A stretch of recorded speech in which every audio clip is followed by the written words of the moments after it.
Synthesising feedback, I think this is one of the biggest challenges that we have because of the modular structure of courses and how they can make it difficult for students to connect together the different pieces of advice they might be getting from different pieces of work.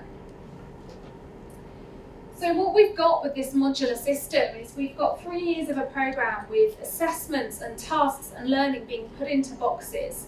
And I think what the academic tutor role can do is to start to zoom out to the bigger picture to see how these things connect together. So where are there shared programme learning outcomes, for example, across different assessments? Where are there similar academic skills or graduate attributes within different assessments that can then be signposting students to where the feedback can land? It might be an assignment the following year. It might be something that the student is doing in a completely different topic, but where can that feedback land and how can we get away from these individual boxes of assessment to something that's much more holistic? The first step, I think, of being able to synthesise feedback is to really make sense of it, what it means, and to take ownership of the comments. If we just read feedback and don't think about it, don't deconstruct it, it's very unlikely to have too much of an impact because we don't really engage with the message on a deep level. And I'll illustrate this through findings of a series of lab experiments that we've been doing around students' memory for feedback. And we designed a setup where students would come to the lab for the first session of a study, which we told them we were interested in the relationship between personality and persuasive writing. So they did a series of persuasive writing tasks. We gave them some common topics, things like should students have to pay for their university education, and asked them to write some short essays in response to these topics. We then gave them a sort of a personality type test, and we told them that they would need to come back to the lab 2 days later because their essays were going to be taken away. They would be read by an academic member of staff. They would receive feedback on their essays, and then in the second session they'd have the chance to do another writing task to put that feedback into practice. So they came back for the second session and they were shown the feedback, which they believed was personalised, but it was actually crafted to have particular characteristics. So they read their feedback. We then gave them a very short filler task where they did some logic puzzles for about 5 minutes. And then the really important thing happened. We gave them a surprise memory test and we asked them to write down as much as they could remember from the feedback they saw just 5 minutes before. And we've done many of these studies with undergraduate students, with children, with adults. And what we tend to find is that after a 5-minute delay, people tend to remember around 3 out of 20 comments. So just reading feedback is quite a surface form of processing, and what we really need to be encouraging students to do is to make sense of comments, to deconstruct them, and to think about what they mean and how they can be used. Otherwise, they're unlikely to really remember what it is they need to be working on. So sense making is important. Synthesis is also important. It's a form of pattern detection. You've got feedback coming from many different markers, from different types of tasks, maybe feedback from peers coming in there as well. And the process of synthesis is extracting the patterns from all of those different forms and sources of feedback. And this again was an example of a student comment from that focus group saying, but really I should go through all my feedback and I should pull out all the things that look the same and try and work out what it is that over all of this feedback I need to be working on. But it's not really top of the priority list. And I can sort of understand that from the student perspective because that's a really complex task to do, especially if all your feedback is stored within the VLE in different module areas. It's not a simple task to do. So we wanted to find a way of trying to streamline that process for students and to support this process of synthesis. So this links also to the role of the academic tutor. So this study by Andy Cramp in 2011 was around the role of the personal tutor in supporting students' engagement with feedback. And some of these quotes I think really speak to the challenges of sense making and synthesis.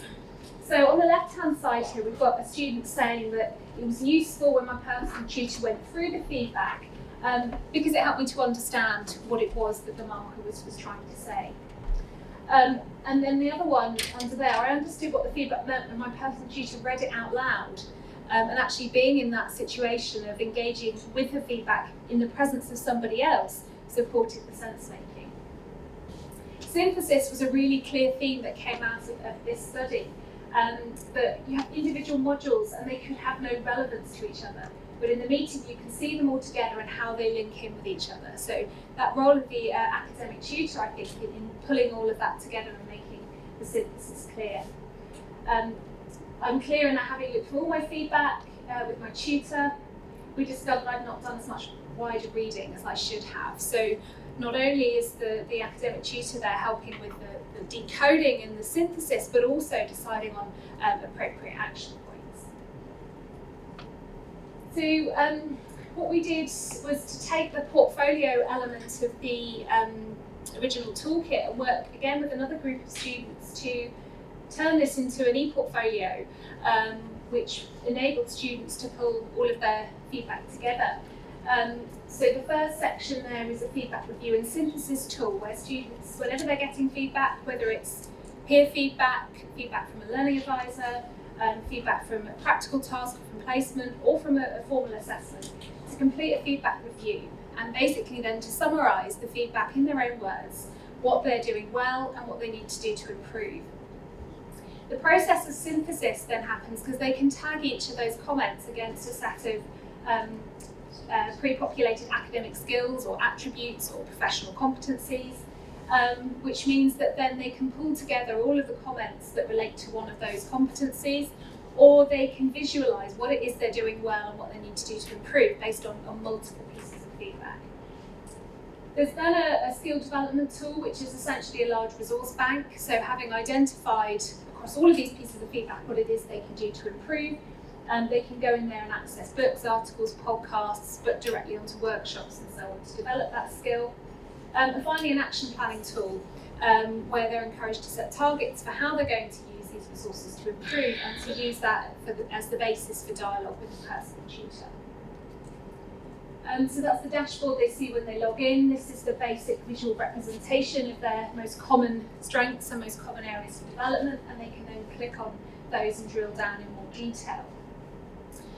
So synthesis, I think, is fundamental to moving beyond this challenge of feedback as something that relates only to a particular task or a particular module. But it's a very challenging process. And sometimes I think if we can streamline that for students, it can support them in being able to see that bigger picture. So there is a synthesizing feedback resource within the original toolkit. So within the portfolio resources that were there within the original toolkit, there is a resource for supporting students to synthesize feedback. So to finish, taking action on feedback, how can we support students to actually do that next step of having worked out what it is they need to do to actually go and work on that particular skill? Come back to the point we were discussing earlier, which is that students don't necessarily come pre-equipped with knowing how to use feedback effectively. It's a skill to develop just as much as essay writing or critical thinking is a skill. We did a study last year where we were interested in why some students are more likely than others to engage with feedback. And I'm sure you've seen examples of students who are really good at engaging with feedback and then those that just don't read it at all. We were trying to uncover some of the reasons why that might be the case. And one of the things we found, for example, which you may not be surprised about, is that students who score higher on the personality trait of conscientiousness are more likely to use feedback. So conscientiousness includes facets like achievement, striving, dutifulness. So those naturally align, I think, with the use of feedback. But what we also did was measured students' beliefs about feedback. So what do they believe feedback can do, how useful it is, how confident do they feel in their skills and capacities to use feedback well. And what we found is that these feedback beliefs mediate the relationships between personality, for example, and the use of feedback. So one of the reasons why students who are lower in conscientiousness make less use of feedback is because they feel less confident in knowing how to use it. And so supporting students to feel confident in knowing exactly what you can do to put feedback into practice seems to be a really important priority then for helping to develop students' use of feedback. So we were interested in trying to uncover what this thing called engagement actually means. We talk about we want students to engage with feedback, but what does engagement actually look like? And how can we support students to develop those constituent parts of engagement? So we did a systematic review of the literature on students' engagement with feedback and used that to develop a taxonomy of the skills, the processes that come together to make engagement with feedback. We found 4 within the literature. The first is self-appraisal. So being able to reflect upon your own strengths and weaknesses, being willing to really accept the weaknesses and perhaps use your strengths to support your weaknesses, and so on. Assessment literacy. So being a good user of feedback means that you need to develop the capacity to take the perspective of a marker, to know what good work looks like, because if you don't know what good work looks like, it's very difficult to use feedback to get you there. Goal setting, self-regulation. So a key component of using feedback well is setting yourself targets for how you're going to use that feedback information to develop and improve, and monitor your progress towards achieving those targets, and perhaps adjusting your behaviour if you're finding that some of those strategies are not working. And finally, engagement and motivation. So a lot of the underpinning elements of using feedback well is being willing to put in that hard graft, to sit with feedback, to deconstruct it, to use it, to try out strategies, and to keep working on those elements of improvement over time.